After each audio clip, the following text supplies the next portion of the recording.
Most folks saw an old woman content with her chickens and memories, but the stillness in Ada's hands told a different story. Tonight, intruders would learn her peaceful farm was just a carefully crafted mask, and the legend of Spectre was about to awaken. The scent of damp earth and alfalfa is my alarm clock. Has been for 40 years. It's a gentle perfume that tells me the sun is about to crest the ridge, and the world is mine for a few precious hours before the heat settles in. My name is Ada, and this little patch of heaven, tucked away in the foothills, is my retirement. 100 acres of rolling pasture, a sturdy old farmhouse my granddaddy built, and a silence so profound you can hear the whisper of a hawk's wings a mile up. Most folks see me, and they see exactly what I want them to see. An old woman, skin weathered like worn leather, hands gnarled from a lifetime of pulling weeds and mending fences. A widow, content with her chickens and her memories. My hands, though, they tell two different stories. The calluses on the palms are from the farm, from the shovel and the hoe. But underneath all that, there's a stillness, a steadiness in my fingers that doesn't come from pulling weeds. It's a muscle memory forged in a place very different from these green hills. A place of dust and sun-baked rock, of held breaths, and the silent, patient wait for a single, perfect heartbeat. The local sheriff knows me as the sweet old lady who bakes a killer peach cobbler. The mailman knows I leave him a cold bottle of water in the box on hot days. They don't know about the other Ada. They don't know about Spectre. They retired that name a long, long time ago, buried it under medals and a government pension I never touch. The trouble started, as it often does, on a Tuesday. It started not with a bang, but with the rumble of an engine that didn't belong. I was out back, checking the fence line by the creek, when I heard it. It wasn't the familiar chug of a tractor or the whine of the mailman's jeep. This was a low, throaty growl, the sound of a big V8 engine that had seen better days and worse roads. I straightened up slowly, my hand instinctively going to my hip, where a sidearm used to sit. An old, useless habit. I squinted toward the dirt road that led to my property. A cloud of dust was rolling towards me, and at its head was a black muscle car, all rust and bravado, looking like a vulture circling a carcass. It pulled to a stop right at my gate, the engine sputtering off with a final rattling cough. Two men got out. One was built like a refrigerator, with a shaved head that gleamed in the morning sun and arms covered in crude, faded tattoos. The other was wiry, with slicked back hair and a smile that didn't reach his eyes. He was the one who did the talking. "Mornin', ma'am," he said, his voice smooth as cheap whiskey. "Looks like we got some car trouble. Wondering if we could trouble you for some water." I stood my ground, about 50 yards away, my hand now resting on a fence post. I didn't invite them in. I didn't smile back. 40 years of peace hadn't dulled my senses. I could smell a lie like I could smell rain on a dry wind. Their clothes were too clean for a breakdown. Their eyes weren't on the car. They were scanning my property, cataloging the barn, the house, the empty fields. They were casing the joint. "The hose is on the side of the house," I said, my voice flat. "Take what you need. The nearest mechanic is in town, 20 miles east." The wiry one chuckled, a dry, rattling sound. "Aren't you a hospitable one?" He took a step towards the gate, his hand resting on the latch. "Mind if we come in and rest in the shade for a minute? Engine's got to cool down." I looked at him, then at the mountain of a man beside him. I saw the slight bulge under the big one's shirt. I saw the way the wiry one's eyes darted around, never settling, always assessing. They weren't lost travelers. They were predators, testing the defenses. "My property starts at this gate," I said, my voice leaving no room for negotiation. "The shade under that oak tree on the other side is free, but you're not coming in." The smile finally dropped from the wiry man's face. The pretense was over. He looked me up and down, and I saw the dismissive smirk form. He saw what everyone else saw, a frail old woman, an easy target. "Listen, Grandma," he said, his voice turning hard. "Let's cut the crap. We've been hearing things. Word is this land is going to be worth a fortune when the new highway survey comes through. My boss, Rico, he's a collector of valuable things, and he wants this land." I didn't flinch. I just stared back at him. This land isn't for sale. The big man grunted, a sound of impatience. The wiry one held up a hand to silence him. I don't think you understand. It wasn't a request. Rico gets what he wants. He sent us here to be polite, to give you the chance to walk away. Take a small payout, find a nice little nursing home. It's a good deal. The only deal. My blood ran cold, but not with fear. It was an old, familiar chill. The feeling I used to get right before the world narrowed down to the space between my eye and a scope. The calm before the storm. I'm not going anywhere, I said softly. This is my home. The wiry man sighed, a dramatic theatrical sound. Wrong answer. He nodded to his partner. Looks like we'll have to come back when you're in a more reasonable state of mind. Our boss will be bringing the rest of the boys to help you pack. He turned to leave, then paused, looking back at me over his shoulder with that venomous smirk. Be gone by sundown, old woman, or we'll burn this place to the ground with you in it. We'll be back, 13 of us, just to make sure the message is clear. They climbed back into their car, which started up without a single cough or sputter, its engine roaring to life. They kicked up a storm of dust as they sped away, their laughter carrying on the wind. I stood there for a long time, watching the dust settle, the silence of my farm slowly returning. 13 of them, against one old woman. The odds they saw were 13-1.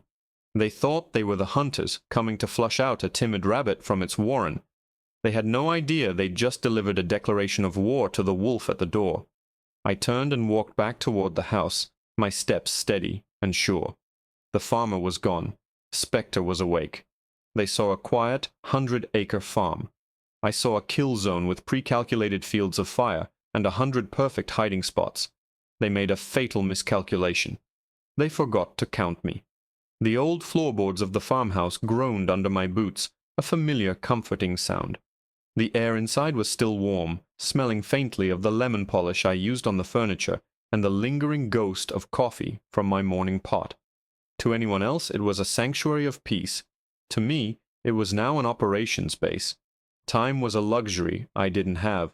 Sundown in these parts comes quick, painting the sky in violent shades of orange and purple before plunging the world into an inky blackness. I had hours, not days.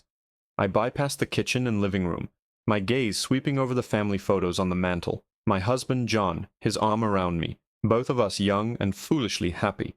My parents standing proud in front of this very house. This was what they threatened. Not just wood and pasture. They threatened my history, my peace, my final promise to John to live a life worthy of the one he lost. My hand tightened into a fist. They had no idea what they had just declared war on. My destination was the pantry, a deep, walk-in space at the back of the house. It was lined with shelves of canned peaches, pickled okra, and mason jars filled with dried herbs. I reached behind a row of strawberry jam, my fingers finding a small, almost invisible notch in the wooden paneling. I pressed it, and a section of the shelving swung inward with a faint, hydraulic hiss, revealing a cold, steel door with a digital keypad. My calluses were a blessing now. They hadn't changed my fingerprints. I pressed my thumb to the scanner. It glowed green. I punched in a 10-digit code. A sequence of numbers burned into my memory. The date of my first confirmed kill, and the date of my last. The lock clicked open. The air that wafted out was cool and dry, smelling of gun oil and sealed memories. I stepped inside, pulling a chain that lit a single bare bulb. It wasn't an arsenal, not in the way Rico and his thugs would imagine. It was a surgeon's operating theater. On a long workbench resting in custom-cut foam was Patience. She was a heavily modified bolt-action rifle, a 338 Lapua Magnum. Her stock was a custom-molded composite, worn smooth in the places where my cheek and shoulder had rested for thousands of hours. Her barrel was free-floating, heavy, and threaded for a suppressor the size of a small thermos. On top sat a Schmidt and Bender scope, its optics so precise I could count the whiskers on a field mouse at half a mile. Running my hand along her cold metal frame was like shaking hands with an old dangerous friend. We'd seen deserts and jungles together, endured blistering heat and bone-chilling cold. She'd never failed me. Next to her were several boxes of hand-loaded ammunition, each round a masterpiece of precision I'd crafted myself. A semi-automatic sidearm with 3 extra magazines, a combat knife with a non-reflective blade, night vision goggles, a compact set of communications gear I doubted I'd need. This was my other life, packed away but never truly forgotten. I worked with an economy of motion drilled into me by decades of discipline. First, the rifle. I attached the suppressor, the soft click echoing in the small room. I chambered around, the bolt sliding home with a sound like a key turning in a lock. I strapped the sidearm to my hip, the weight a familiar comfort. Then I turned to the map of my property tacked to the wall, a topographical survey I'd commissioned years ago. Red pins marked every potential sniper hide, every natural choke point, every field of fire. Blue pins marked the dead zones, the approaches with no clear line of sight. My farm wasn't just land, it was a 3-dimensional chessboard, and I knew every square. Rico was sending 13 men. That told me a lot. It wasn't a negotiation team, it was an intimidation squad. They'd be cocky, expecting to roll over one old woman. They'd likely split up, trying to surround the house, thinking they were clever. They'd use their numbers as a blunt instrument, and that would be their first mistake. An enemy spread out is an enemy in pieces. I left the vault, the steel door hissing shut behind me, the pantry shelf swinging back into place. The illusion of the peaceful farm was restored. Back in the house, I moved quickly. I drew the curtains but left a small strategic gap in the upstairs bedroom window overlooking the main road. I turned off all the lights except for a single, dim lamp in the living room, making the house look occupied but sleepy. I put a pot of water on the stove to boil, the whistle a potential audio decoy. Every action had a purpose. Then I went outside. The sun was bleeding towards the horizon, casting long, menacing shadows across the fields. The air was cooling, the crickets beginning their nightly chorus. I didn't head for the house or the barn. My chosen position was a small, rocky outcrop, 200 yards from the main gate, nestled in a copse of old-growth pines. It offered a commanding view of the entire dirt road leading to my property, with excellent cover and multiple escape routes. I'd spent a dozen lazy afternoons up here, watching deer graze. Now it was my nest. I settled in, my body conforming to the familiar contours of the earth. I deployed the rifle's bipod, the metal legs sinking slightly into the soft pine needles. I dialed in the scope, adjusting for the failing light, the windage, the humidity. My breathing slowed, my heart rate dropping until I could feel each individual beat. The world narrowed to the circular image in my scope. The dirt road, the gate, the darkening sky beyond. The farm was quiet. The crickets chirped. The wind whispered through the pines. It was the perfect picture of rural peace. And then I heard it. A distant rumble, low and guttural, growing steadily louder. It wasn't one engine, it was several. I adjusted the focus on my scope, peering down the road to where it met the county highway. A minute passed, then another. Then, one by one, they appeared. 3 large battered pickup trucks and the same black muscle car from this morning, their headlights cutting through the twilight like angry yellow eyes. They weren't just coming. They were coming in formation, an invading army arriving to conquer a nation of one. They slowed as they approached my gate, bathing the no trespassing sign in a harsh glare. Doors opened and silhouettes began to spill out, their forms dark and menacing against the last vestiges of daylight. They thought they had arrived for a slaughter. They had no idea they were already in the crosshairs. Through the powerful lens of the Schmidt and Bender, the 13 men were not just silhouettes. They were individuals, each one a collection of bad decisions and misplaced confidence. The wiry one from this morning, who I now pegged as the lieutenant, hopped out of the muscle car. He gestured with wide, theatrical movements, directing his troops like a cheap imitation of a general. The mountain of a man was there, too, carrying a heavy-looking duffel bag. The others were a mix of hungry-looking youths and hardened older men, all of them carrying themselves with the lazy arrogance of bullies who'd never been properly challenged. Some had bats, others had chains. 2 of them unzipped bags and pulled out assault rifles, the familiar shape of AK variants unmistakable even in the dim light. amateurs, bringing rifles to a gunfight, but thinking the fight was already won. The lieutenant, whose name I decided was Smiles, pointed toward the gate. The big one, Grunt, produced a pair of heavy bolt cutters and snapped the chain with a single contemptuous squeeze. The gate swung open with a mournful creak, a sound of violation that echoed in the quiet evening. They fanned out just as I predicted. 3 men, including one with a rifle, started a wide flanking maneuver to the east toward the creek. 4 more, including the other rifleman, started west toward the barn. The remaining 6, led by Smiles and Grunt, began a slow, deliberate advance up the main driveway toward the house. They were trying to create a classic pincer movement to collapse on the farmhouse from 3 sides. It was a textbook maneuver, which meant it was predictable, and predictable is killable. I tracked Smiles in my scope. He had a pistol tucked into his waistband, and he kept patting it like a nervous tick. He was trying to project an aura of control, but his eyes were constantly scanning, darting from the darkened windows of the house to the shadows pooling under the ancient oak trees. He was spooked by the silence. He expected screams, maybe a panicked phone call to a sheriff who would arrive far too late. He didn't expect this unnerving, watchful stillness.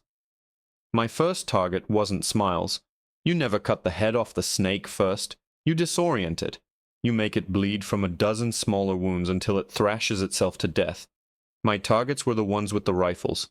They were the only real long-range threat to me. I swiveled Patience smoothly, the rifle pivoting on its bipod with silent precision. My crosshairs settled on the rifleman moving toward the barn. He was using the fence line for cover, moving in a low crouch. He thought he was being tactical. In reality, he was silhouetted perfectly against the last sliver of the glowing western sky. I exhaled slowly, my finger resting on the trigger.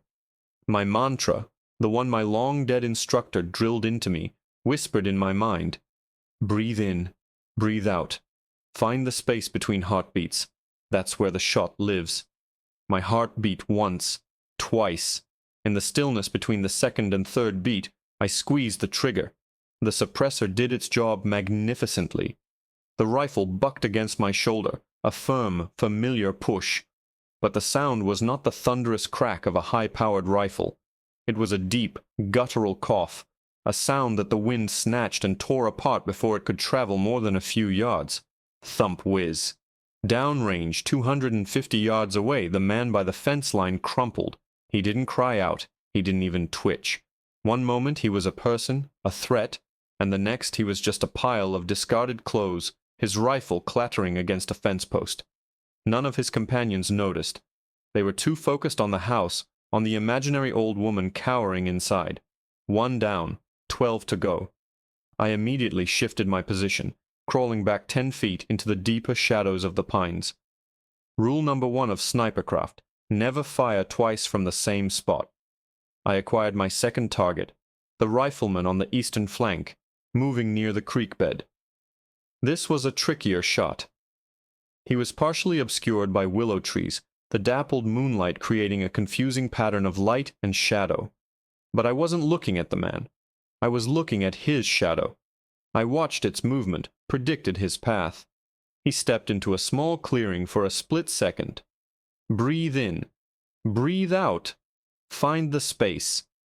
Thump whiz. He dropped into the tall grass by the creek. His 2 companions stopped, looking around in confusion. One of them called out his name. "Manny, you tripped, man." The only answer was the chirping of the crickets. Now they were spooked. They unslung their baseball bats, their eyes wide, peering into the darkness. They had no idea where the attack had come from. They were blind. They were deaf. And they were afraid. Perfect. The central group had reached the halfway point of the driveway. Smiles was getting agitated, yelling at his men to pick up the pace. The silence was getting to him. He pulled out his pistol. That's when the man who had been with Manny came running out of the darkness near the creek, his voice a high-pitched squeal of panic. "He's down! Manny's down! Somebody shot him!" Panic is an infectious disease. The entire group froze. Heads swiveled wildly, trying to pinpoint the source of a threat they couldn't see. Grunt, the big man, shoved the panicked gangster aside and lumbered toward the creek to see for himself. Smiles, however, was smarter. He immediately dropped into a crouch, screaming, "Get down! Get to cover!" He pointed frantically at the house. "It's the old lady! She's in the house!" They scrambled for cover, diving behind the low stone wall that lined my vegetable garden. They began firing wildly at the farmhouse, pistols and one of the AKs sending a spray of bullets tearing through the siding and shattering windows. The single lamp in the living room exploded in a shower of sparks. The water on the stove began to whistle, a high piercing shriek that added to the chaos.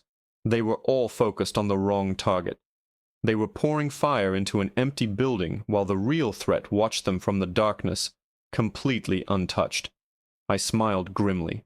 This was going exactly as planned. I had them pinned down, confused and bleeding. I tracked my scope back and forth across their pathetic little fortress of stones. The one who had taken up the fallen rifleman's AK near the barn was now firing blindly from behind a water trough. I could take him out easily. I could take them all out, one by one. But then I saw something that made my blood run cold. 2 of them had broken off from the main group during the initial panic. While the others were shooting at the house, these 2 were sprinting, not for cover, but straight for the barn. They weren't panicking.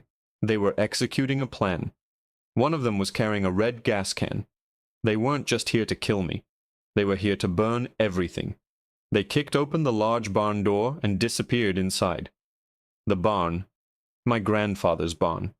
It was filled with a winter's worth of hay. It would go up like a tinderbox. And inside, locked in her stall, was Daisy, my sweet old Jersey cow, my last living link to my husband. He'd given her to me as a calf. Suddenly, the cold professional calm I'd maintained shattered. This wasn't a mission anymore. It was personal. I couldn't shoot into the barn without risking hitting Daisy. I had to get to them. I had to get them out. I slung Patience over my back, drew my sidearm, and slid out of my sniper nest, melting into the shadows. The hunt was over. It was time for a rescue, and for that I had to get close. Far too close. Moving through the darkness of my own land was like walking through a room in my house with my eyes closed. I knew every dip in the terrain, every rock, every patch of noisy, dry leaves. The cacophony from the front yard was the perfect cover. The remaining gangsters were still emptying their magazines into the farmhouse, their shouts and curses swallowed by the vast, indifferent night. They were wasting ammunition on a ghost, completely oblivious to the real threat now moving swiftly and silently on their flank. I kept to the tree line, a phantom in the deep shadows cast by a sliver of moon. My boots made no sound on the soft earth. My breathing was controlled, a quiet, rhythmic in and out that didn't fog the cool night air. The 60 yards to the barn felt like a mile, each step a calculated risk. The acrid smell of gunpowder hung heavy, a profane incense in my sanctuary. But underneath it, another scent was beginning to snake its way through the air, a smell that turned my stomach to ice. Gasoline. I reached the rear corner of the barn, pressing my back against the rough, weathered siding. I could hear them inside. 2 distinct voices, low and urgent, laced with a nervous excitement. "Hurry up! Splash it everywhere!" one of them hissed. I heard the sloshing of liquid, the glug, glug, glug of the gas can being emptied. And then I heard Daisy. A low, distressed moo, the sound of an animal that knows something is terribly wrong. Her fear was a hot poker in my chest. Peeking around the corner, I saw the situation. The main driveway was still a chaotic mess of pinned-down thugs. The barn's large front doors, which they'd entered through, were wide open, offering a clear view of the mayhem. They wouldn't expect an attack from the rear. The barn had a small secondary door on the side, a man door, as my granddaddy called it, used for quick access without having to heave open the main sliders. It was my only way in. I crept along the wall, the pistol held tight in a 2-handed grip, the cool metal a solid, reassuring weight. The side door was closed but not locked. I never locked it. I paused, listening. "That's enough," the voice inside said. "Let's light it and get out of here." I heard the flick, flick, flick of a cheap lighter. Time had run out. I didn't kick the door. That's for movies. I turned the knob slowly, silently, and pushed it open just enough to slip through, my body moving with a liquid grace that belied my age. The barn was dark, but my eyes, already adjusted to the night, picked out the shapes instantly. The two men were standing near the center, their backs mostly to me. The air was thick with gasoline fumes, so strong it made my eyes water. One of them, a lanky kid with a scraggly goatee, was holding the now empty gas can. The other, a heavier set man in a greasy hoodie, held the flickering flame of a Zippo lighter. Its tiny, dancing light illuminated their faces, painting them in demonic shades of orange and black. It also illuminated the pools of gasoline they'd splashed all over the hay bales, leading in a dark, wet trail right to their feet. And it illuminated Daisy in her stall to my left, her big brown eyes wide with terror. "Ready?" Hoodie grunted to his partner. "Born ready," Goatee replied, his voice cracking with a pathetic attempt at bravado. They would never hear me. I raised the pistol, the suppressor on its barrel, making it look unnaturally long in the dim light. The sights aligned on Hoodie's head, the one with the flame. It was a simple 8-yard shot, a chip shot. Breathe in, breathe out. The pistol made a sound like a hard-thrown rock hitting a pillow. Pfft! The Zippo lighter clattered to the floor, its flame instantly extinguished as it fell into a puddle of its own fuel. Hoodie collapsed without a sound, a puppet whose strings had been cut. Goatee spun around, his mouth agape, his eyes trying to process what had just happened. He saw me then, a dark shape detaching itself from the deeper shadows by the door. I don't know what he saw. An old woman, a demon, death itself. But a choked scream died in his throat. His hand fumbled for a pistol tucked in his pants, but he was clumsy and slow, fueled by panic instead of training. Pfft! The second shot was just as quiet, just as final. He dropped the gas can with a hollow clang and fell backward into a pile of hay, joining his partner in silence. 2 more down, 9 to go. There was no time for relief. The smell of gasoline was overpowering. I had to get Daisy out before one of the stray bullets from outside found a spark. I moved quickly to her stall, unlatching the gate. "Easy, girl," I whispered, my voice calm and steady, a tone she'd known her whole life. "It's okay. Ada's here." She was trembling, but she trusted me. I grabbed her lead rope and began to pull her out of the stall. That's when everything went wrong. As we stepped out into the main aisle of the barn, a new sound cut through the night, the roar of a powerful engine. Tires squealed on the dirt driveway. I glanced out the open barn doors and saw the black muscle car, Smiles's car, tearing away from the firefight. He was abandoning his men, but he wasn't just fleeing. He was turning, screeching in a wide arc, his headlight swinging around and pointing directly at the open barn doors, directly at me and Daisy. He gunned the engine. The car leapt forward like a predator, a 2-ton battering ram aimed straight for us. He was going to collapse the barn entrance, trap me, and let the fire he assumed was coming do the rest. The men still shooting from the garden wall would be cut to pieces in the chaos. It was a brutal but effective exit strategy. There was no time to get back in the stall, no time to run. In the blinding glare of the headlights, I was frozen, a terrified old cow my only companion. I had my pistol, but it was like bringing a fly swatter to stop a freight train. The car was accelerating, eating up the last 50 yards of ground in seconds. All I could do was stand there, my hand on Daisy's neck, watching my death roar toward me. The world compressed into a tunnel of blinding light and roaring engine. In that stretched-out, heart-stopping moment, instinct took over, an instinct honed not on the farm, but in the fiery crucible of a dozen forgotten war zones. I shoved Daisy with all my strength, a desperate heave that sent her stumbling sideways, away from the direct path of the oncoming car. "Go, girl! Hya!" I yelled, my voice raw. I didn't run. There was no time. I dove, not away, but forward and to the side, rolling behind a massive stack of hay bales that my husband and I had positioned years ago to act as a windbreak.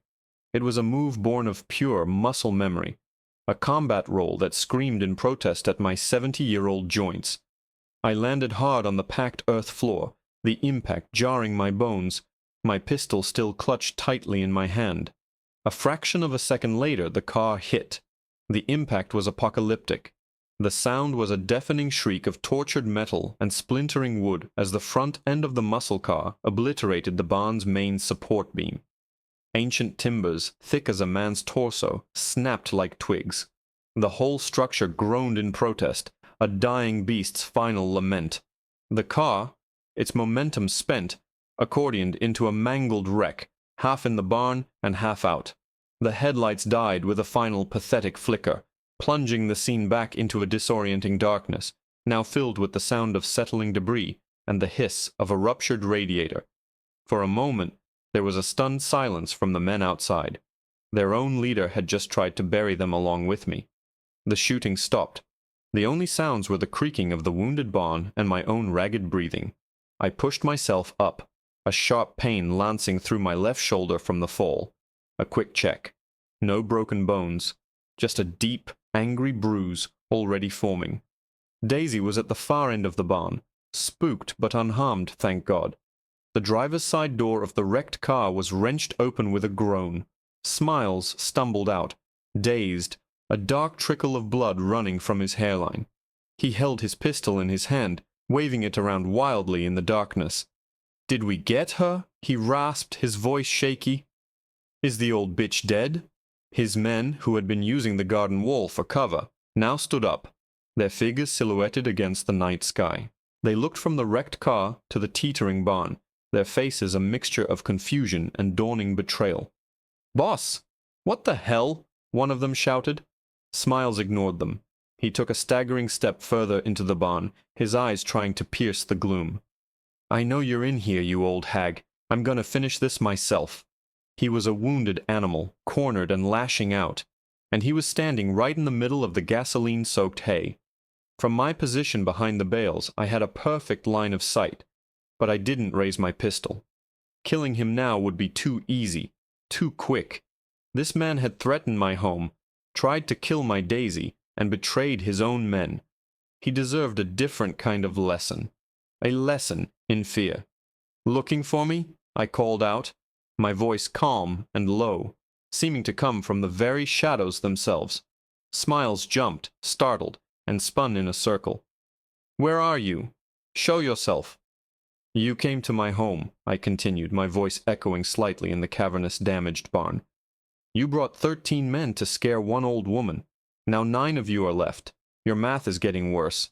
His face, barely visible, was a mask of disbelief. Who are you?" he stammered.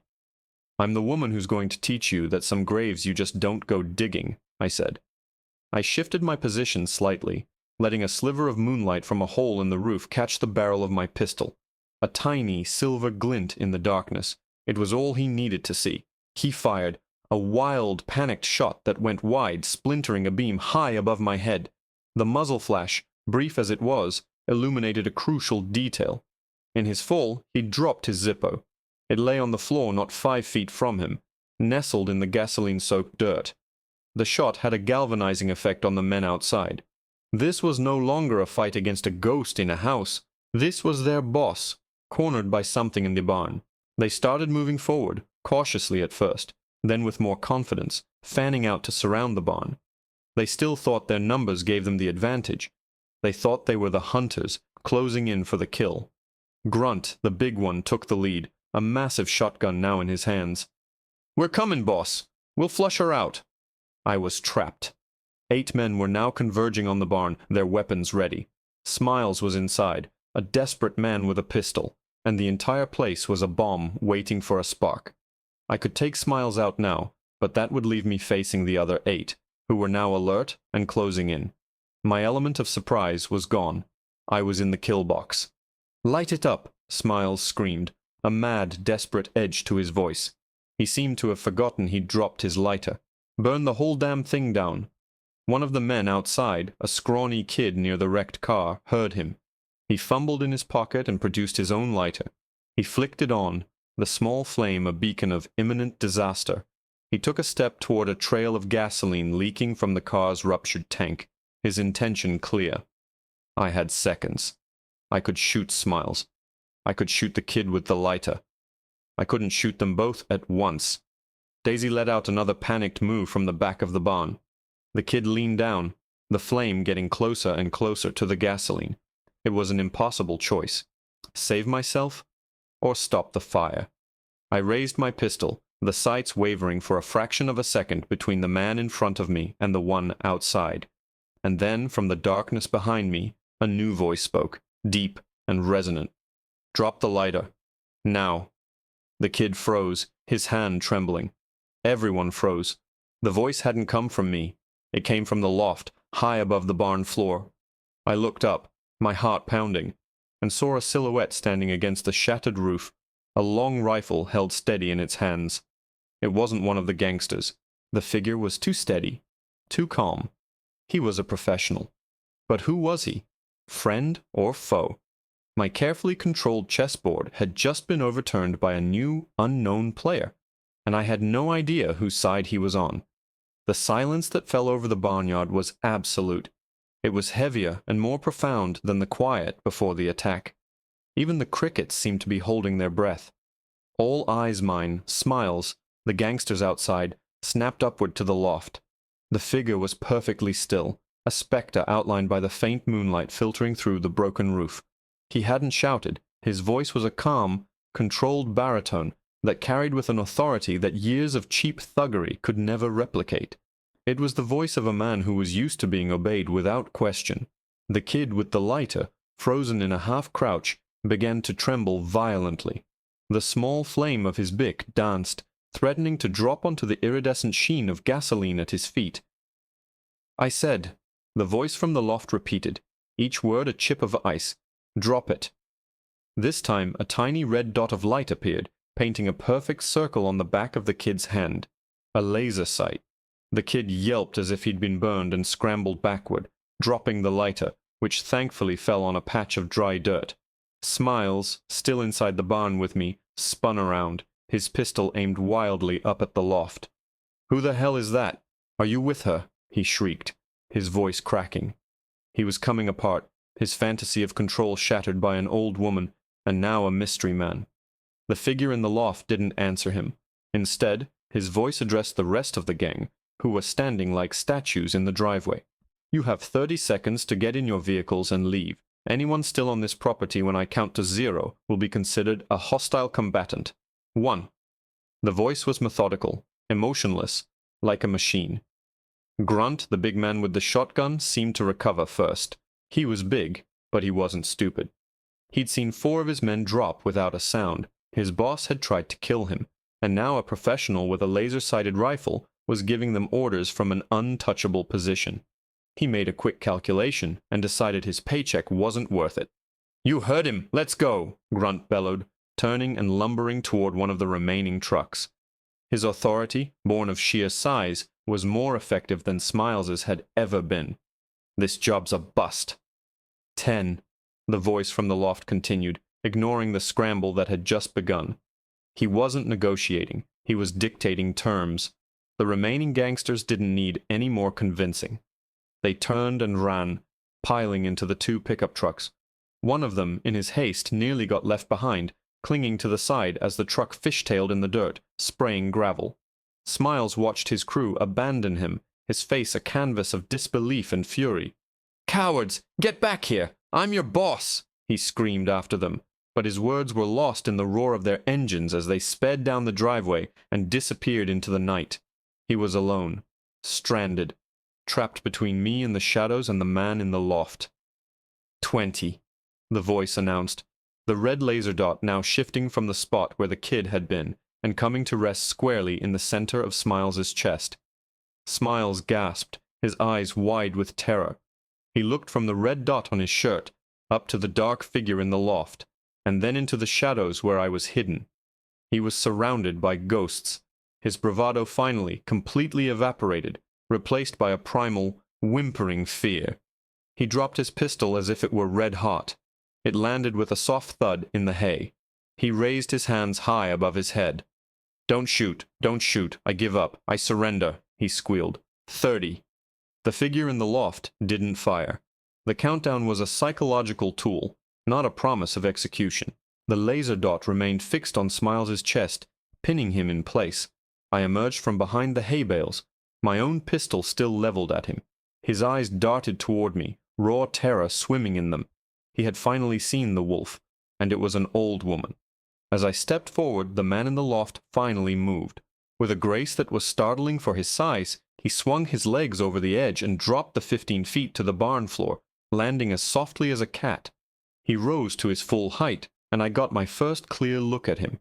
He was tall, powerfully built, with close-cropped graying hair and a face that looked like it had been carved from granite. He was dressed in dark, functional clothing, and the rifle he carried was a military-grade M4, kitted out with an advanced scope and suppressor. But it was his eyes that held me. They were a pale, piercing blue, and they missed nothing. They swept the barn, cataloging the damage, the dead men, the gasoline, me and Daisy, all in a single, fluid glance. Then they settled on me. There was a flicker of something in their depths, recognition, respect. "Ada," he said, his voice the same calm baritone. It wasn't a question. I kept my pistol trained on Smiles, but my attention was now split. "I don't know you," I stated, my voice flat. "No, you don't," he conceded. "But I know you. Or rather, I know of Spectre." He gave a slight, almost imperceptible nod of his head. "It's an honor. My name is Marcus. We have a mutual friend." A mutual friend. In my old life that could mean a dozen people, most of them dead. But only one of them would know where I was. Only one of them would have the resources to send a man like this. "The Colonel," I breathed, the name feeling foreign on my tongue after so many years. "He sends his regards," Marcus said, his eyes still scanning, assessing. "And his apologies. He heard whispers that a local outfit called the Iron Skulls were being hired to muscle some farmland. When he got the county plot records, he put 2 and 2 together. He was worried they might be more than you could handle alone."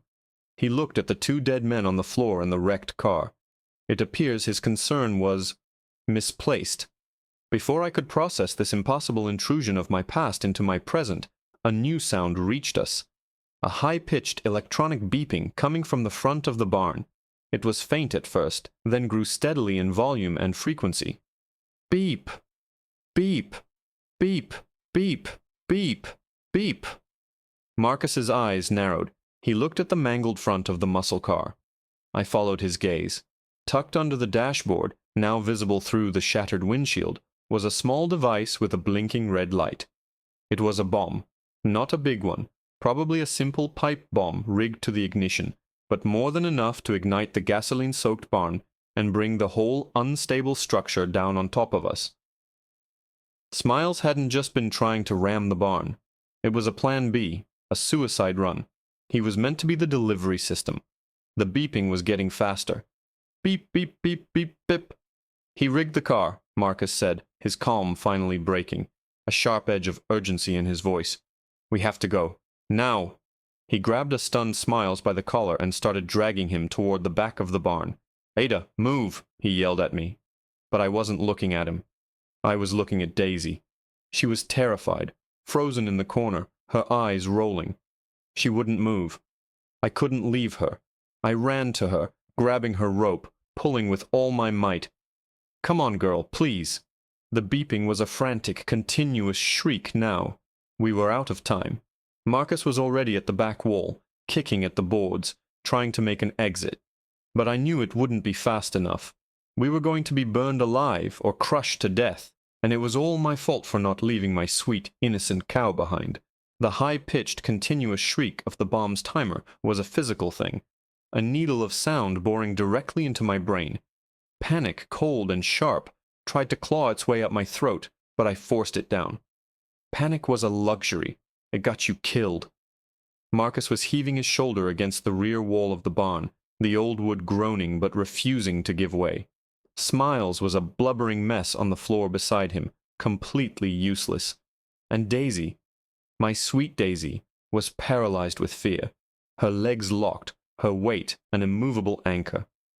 "Ada, leave the cow. That's an order," Marcus yelled, his voice strained with effort. The use of the word order was a calculated choice, an attempt to trigger a response from the soldier he knew I used to be. But he didn't understand. I wasn't Spectre anymore. I was Ada, and this wasn't an asset. This was my family. "I'm not leaving her," I screamed back, my voice raw. I yanked on the lead rope, but it was like pulling on a statue.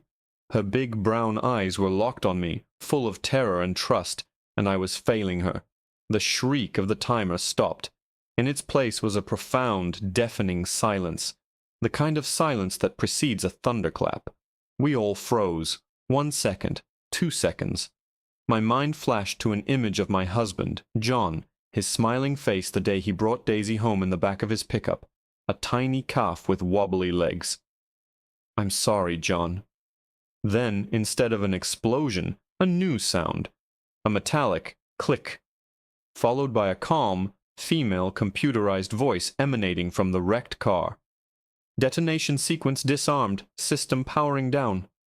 The silence that followed was even more stunning. I stared at the car, my mind refusing to process what I'd just heard. Marcus stopped ramming the wall, his head cocked, listening.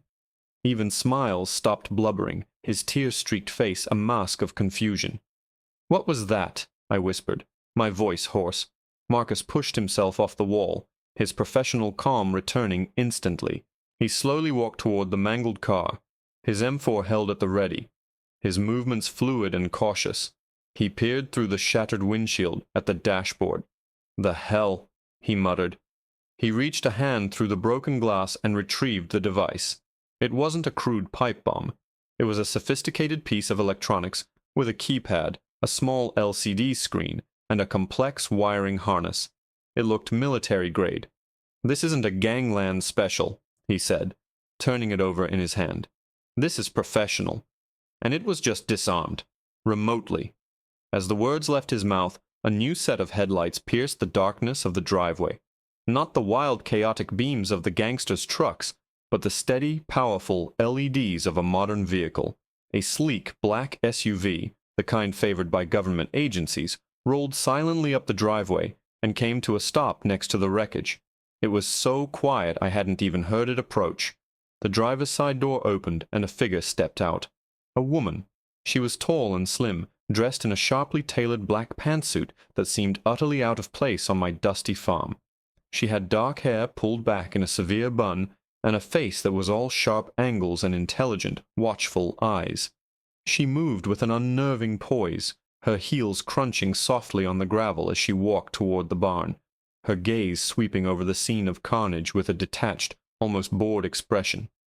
"Spectre," she said, her voice cool and crisp, stopping just at the edge of the light spilling from the barn. "You've been busy." I instinctively tightened my grip on my pistol. Marcus, however, lowered his rifle slightly. "Ma'am," he said, a note of deference in his voice, "we weren't expecting you." "Plans change, Marcus," she replied, her eyes never leaving me. The colonel felt this situation required a more personal touch. He was concerned you might be a little rusty. I stared at her, my mind reeling. The bomb, the remote disarm, this woman's sudden appearance. "Who are you?" I demanded. She gave a thin, humorless smile. "You can call me Diana. I'm the new colonel, you might say. Your old friend retired. I took over his chair, his budget, and all of his old forgotten files." Her eyes flicked down to the dead men in the hay, then to the whimpering form of Smiles. "Including yours." She walked past me, her attention now on the cowering gang leader. "Rico sends his regards, by the way," she said to Smiles, her voice turning venomous. Smiles looked up at her, and a flicker of recognition, followed by pure, abject terror, crossed his face. "You," he stammered. "You're the one who hired us. The corporate client." "I hired you to acquire the land, you idiot," Diana snapped, her voice like the crack of a whip. Politely, quietly, "I gave you a file on the owner, a reclusive, elderly widow. I told you to make her an offer she couldn't refuse. I did not tell you to bring a private army and start a war with a ghost. You were a scalpel. You acted like a sledgehammer." She reached into her jacket and produced a pistol with a long, bulky suppressor, the weapon appearing in her hand as if by magic. She pointed it at Smiles's head. My mind was a whirlwind. This woman, she was the one behind it all. She'd sent these thugs. She'd sicked them on me. She worked for the same people I used to. This wasn't some random gangland land grab. This was my past, my old life, coming back to swallow my present. "What do you want with my land?" I asked, my voice dangerously low. Diana didn't look at me. She kept her gun trained on the terrified man on the floor. "Your land, Ada, is irrelevant. It's what's under your land. A relic from the Cold War. A deep earth communications bunker, decommissioned in the 90s. Part of an old network we're bringing back online. We need it. Quietly." She finally turned her head, her cold eyes meeting mine. "Your quiet retirement was simply inconvenient." The final piece of the puzzle clicked into place. The government, my former employers, wanted their old toy back, and they'd sent a wolf in sheep's clothing to take it. "So you sent these animals to scare me out?" I said, a cold rage building in my chest. "They were a test," Diana said dismissively, "and a tool. If they succeeded, we got the land cheap. If they failed—" She glanced at me, a flicker of something that might have been admiration in her eyes. "It would confirm that Spectre was still operational, a contingency I had to account for. Either way, I win." She turned her attention back to Smiles. "Unfortunately, your incompetence has made this situation messy. Loose ends must be tied up." Before I could react, she squeezed the trigger. The suppressed pistol coughed once. Smiles' body went limp. She had executed him without a moment's hesitation, right in the middle of my barn. She turned the still-smoking pistol toward me. "And now, Ada," she said, her voice devoid of all emotion, "you're the last loose end." Marcus tensed beside me but didn't raise his rifle. His loyalty was clearly to her, not to me. It was 2 against 1. My farm, which I had defended so fiercely, had now become my tomb. I stood there, with only a terrified cow for backup, staring down the barrel of a gun held by the very people I once served. The moment hung, stretched thin and brittle as old glass. The barrel of Diana's pistol was a perfect black circle, an eclipse promising endless night. Daisy shifted behind me, her nervous energy a current at my back. Marcus stood to the side, a human statue caught between 2 eras, his face an unreadable mask of soldierly duty. The smell of blood, gasoline, and ozone hung thick in the air. This was it. The final, ugly chapter of a book I thought I had closed 40 years ago. "You really think," I began, my voice dangerously soft, "that you can just walk onto my land, murder a man in my barn, and put me down like some stray dog?" Diana's thin lips curved into a semblance of a smile. "I don't think, Ada. I execute. Marcus, secure her." Marcus took a hesitant step forward. His eyes met mine, and in their pale blue depths I saw the conflict. He was a soldier following orders, but he was also a man who had seen what I could do. He had seen the legend with his own eyes. "Don't," I said, not to Diana, but to him. My voice was calm, but it held the weight of every life I had ever taken, every mile I had ever walked in the dark.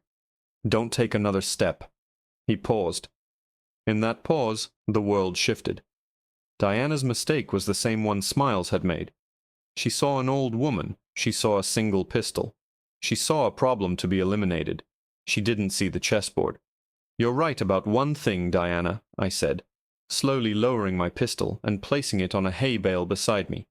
"This situation is messy. You made it messy. You sent 13 armed men after a ghost. You put a bomb in my barn. You put my home, my life, my cow in danger." I gave Daisy's rope a gentle, reassuring pat. "All for a dusty old bunker you could have just asked for." Diana scoffed. "We don't ask for what is already ours, Spectre."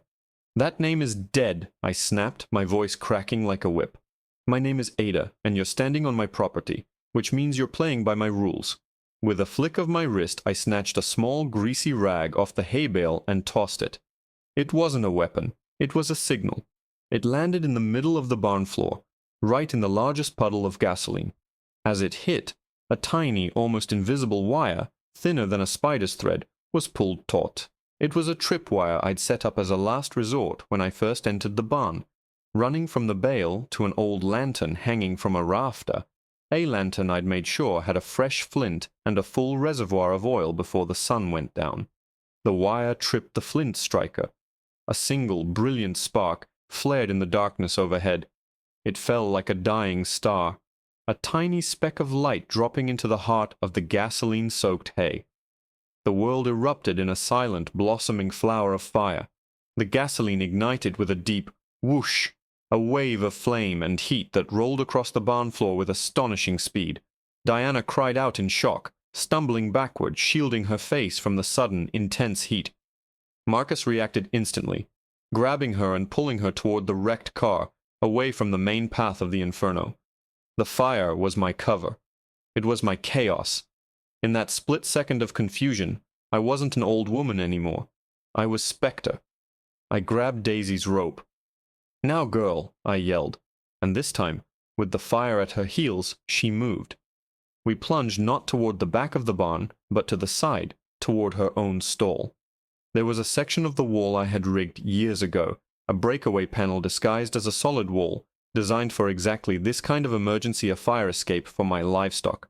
I kicked it hard, and a 3-foot by 5-foot section of the wall swung outward on hidden hinges. We scrambled through the opening, out into the cool, clean night air, just as the first of the hay bales caught, turning the barn into a roaring furnace. The light from the blaze was immense, painting the entire farm in flickering, hellish shades of orange. I didn't stop. I led Daisy at a run toward the creek bed, the safest, lowest ground on the property. We plunged into the darkness of the willows, just as Diana and Marcus emerged from the front of the burning barn, their faces silhouetted against the flames. They were looking for me, but I was already gone, swallowed by the land I knew so well.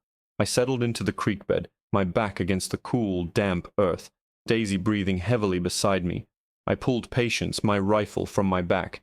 The fire was a beautiful, terrible distraction. It cast dancing shadows everywhere, making it impossible for them to get a clear view of the surrounding terrain. From my new position, I had a perfect line of sight to the driveway, to their SUV, their only way out. I watched through my scope as Diana barked orders at Marcus. He was scanning the tree line with his rifle, but he was looking in the wrong place. They assumed I had run for the deep woods. They didn't know about the creek. Diana, enraged, pulled out a satellite phone. She was calling for backup, reinforcements, an army to hunt down one old woman. I smiled grimly. It was time to end this. My first shot wasn't at a person, it was at a tire. Thump whiz. The front right tire of the black SUV exploded with a loud bang, and the vehicle sagged on its suspension. Diana spun around, startled. My second shot. Thump whiz. The rear left tire. Now they were truly stranded. Marcus knew what was happening. He dropped to one knee, aiming his rifle toward the source of the sound, my old sniper's nest. He was a professional, but he was working with bad intel. I wasn't there anymore. Diana screamed in frustration, firing her pistol blindly into the darkness. A waste of ammunition. Now, for the final piece. I shifted my aim.